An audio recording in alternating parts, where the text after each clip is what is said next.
Okay, a few things. First of all, I may be looking here, not here where you are.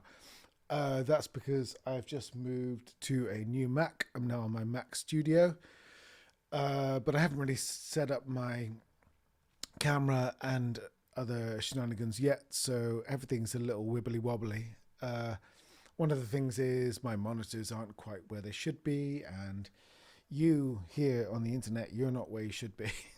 Sorry, that sounded really judgy. I mean, the camera level. So, yeah, if I'm looking down, I'm not being weirdly penitent. I don't think I've ever used the word penitent in a sentence before, but there we go. It's just because this is all a bit new. Um, Mac Studio has been all right so far. I've managed to move over like 90% of my software, I think. The performance boost, considering I was on a 2013 iMac with 32 gigs of RAM, and I've gone to a 2022 Mac Studio with 128 gigs of RAM, is good, but it's not insane. Like my most complicated songs that I've written that were killing my iMac are still using about like a third of the memory on the new Mac. So yeah, it's cool. I mean, those songs had like 20 instruments and probably 70 inserts and stuff like that, as in like, VFX plugin inserts. VFX? No, just sorry, plugin inserts. So they were complicated songs. So I think like a song three times that complicated. I don't even know if I'm ever going to get there, but it's cool.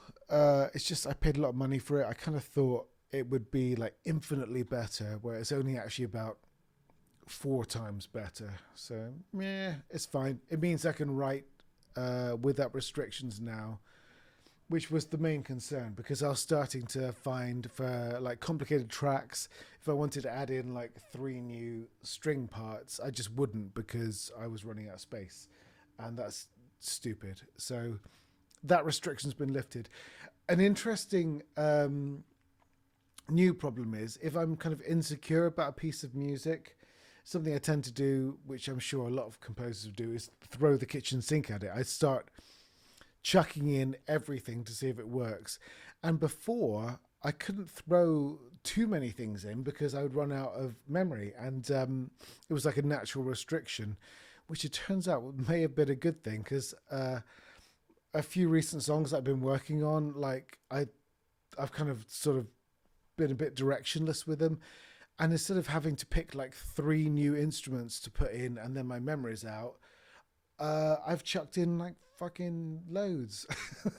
So I don't know. Maybe it's a new problem. I think not having restrictions is a new issue. So I'll work with that. But I guess it's a better problem to have anyway. So a few things to talk about. Oh, also, this isn't Sunday, by the way. This is pure artifice. This is Friday night. I've just had a very lovely, very busy week working on Texas Chainsaw Massacre, my various other bits and bobs. And I'll be working on music over the weekend, but this just felt like a nice time to do my Sunday service. So doing it early. Sometimes I'll do it early. Sometimes I'll do it late. Who knows? Just going to just do what I want. So things to talk about. Writing music while you're tired. I mean, I guess that's quite relevant since I'm quite tired today and I was writing some music, but this is something I wanted to talk about anyway. Buying new stuff musically, what that means. Writing music for fun and the importance of that, and knowledge versus intuition. Those are my four subjects. There's no way this is going to be 3 minutes. I think, how long have I been talking for? I've already been talking for 4 minutes. I haven't even started yet. My restriction of 3 minutes for these Sunday services, it's gone right out the window. Okay, maybe next one I'll try and do it a little quicker, but this one is going to be a little long anyway. Excuse me, drinking my little beer. So, working when you're tired. This is an interesting issue. Um, you'd think that with a creative pursuit or anything where you're like, it's important for you to work and keep working hard and do as much work as possible, which is a valid thing for music. You'd think that any work is good work, but that's really not the case for working on songs. I found out over the years that working on a complicated big song while you're tired, you can often do way more damage than good. It's not a case of if you're there and working on it, it'll get better. It's just simply not true.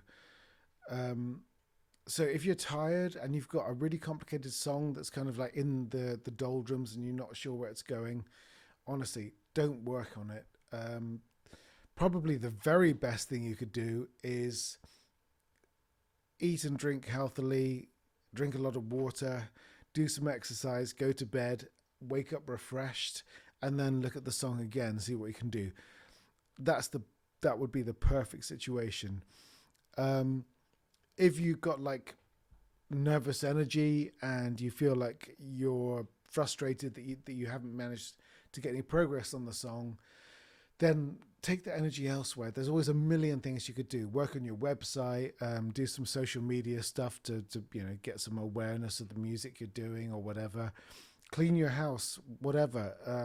Sell old gear on eBay, something.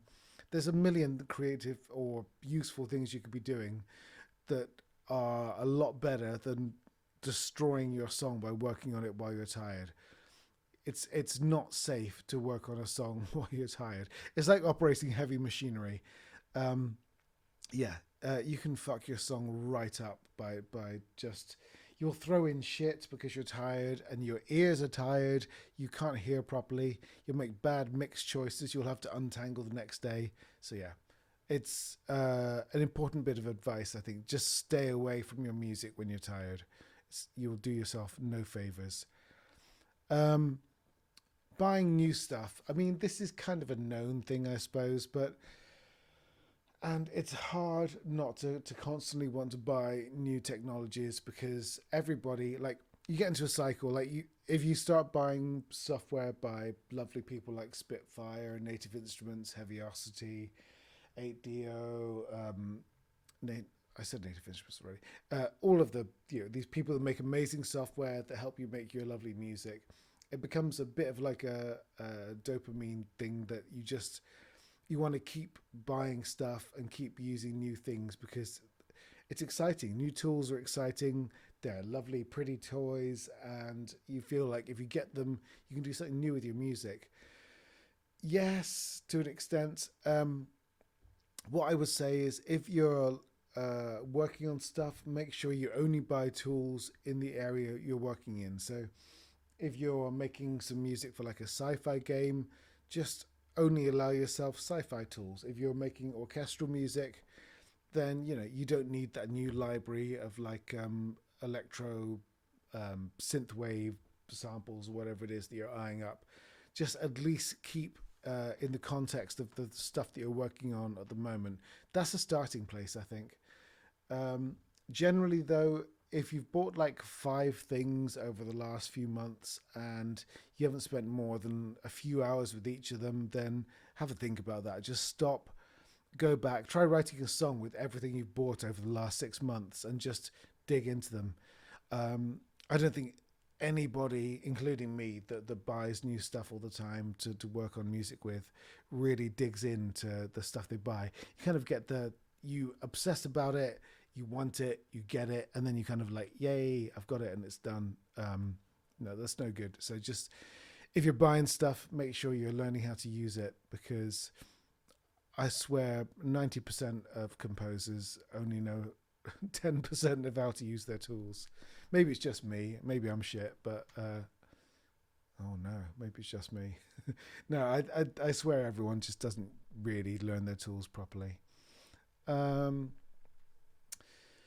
Writing music regardless, I think this is important, and I mean I'm guilty of this, and I haven't followed my own advice here, so this is something that I'm going to try and change. I think the more you get into writing music as a career and as a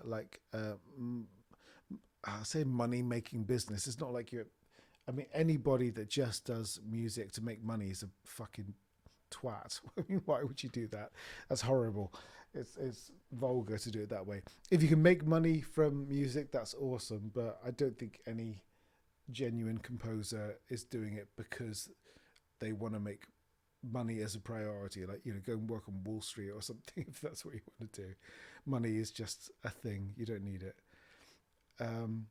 But yeah, if you, I think my point is, if you make music as a professional thing and there are constraints and deadlines and that kind of stuff, I think maybe try and carve out a little bit of time for yourself, even if it's like one day, a fortnight, just to write music for fun.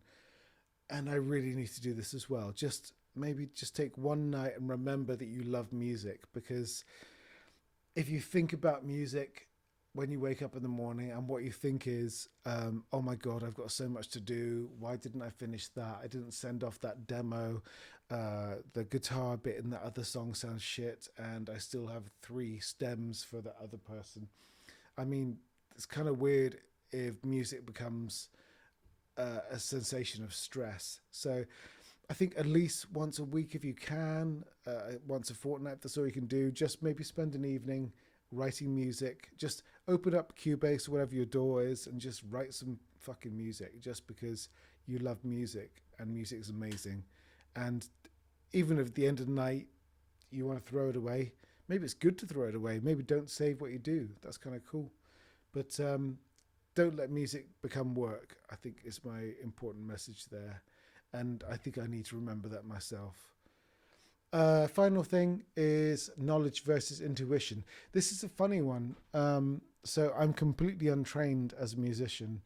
And the first stuff I did was back in trackers in the mid 90s, where it's like this, you had like 4 tracks in this shitty music software.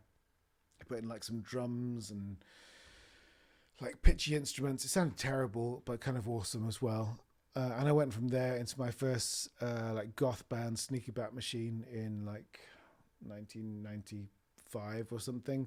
And back then I knew absolutely nothing about music, and I would just play things on a keyboard, and if I liked the way it sounded, then that was good. And then I would play like a bass line. I don't think I even really realized what a bass line was. And I built things up. It was all pure intuition. I had no concept. I didn't even know chords, really. I just played things, and if it sounded good, I did it. And I'm kind of on the other end of that now. I know so much more about like musical structure and like what progressions work and how like lead lines tie into musical structure and stuff. And while I guess it gives me a really good basis for sort of like textural, complicated music, I've really lost that fun sense of writing riffs and just that slightly more minimal, not punky, I guess, attitude towards it, where I just tried things and it worked. So I think always learn, because I mean, it's stupid not to learn stuff, but I think you have to remember to just sometimes sit in front of your instruments and just play it. And if it breaks rules, then just fuck it. Just carry on and do it, because I do feel like I've lost a little bit of that, because now, I'll play something and go, oh, that doesn't work for that chord progression. But I think I've lost a little of that feisty early energy I had. So that's something I'm trying to recapture. Yeah, that's it for today. I bet I've been talking for so long. Let's have a look. 14 minutes. Oh no, that's not 3 minutes at all. I hope this has all been useful. I'll keep doing these. Honestly, I'll try and get the next ones like a lot quicker, because that's so long. I hope this has been useful to you in some way. I really hate saying like and subscribe, but like and subscribe. I'll keep doing these. if you want to ask questions about any of this stuff, I would really, really love more than anything for these weekly things to become a discussion where you can ask me questions and I'll reply to anything and everything that you ask. Because I think music is a community, and I love the idea of helping people and discussing and us all kind of growing together. So let's chat, and I will catch you guys for the next one.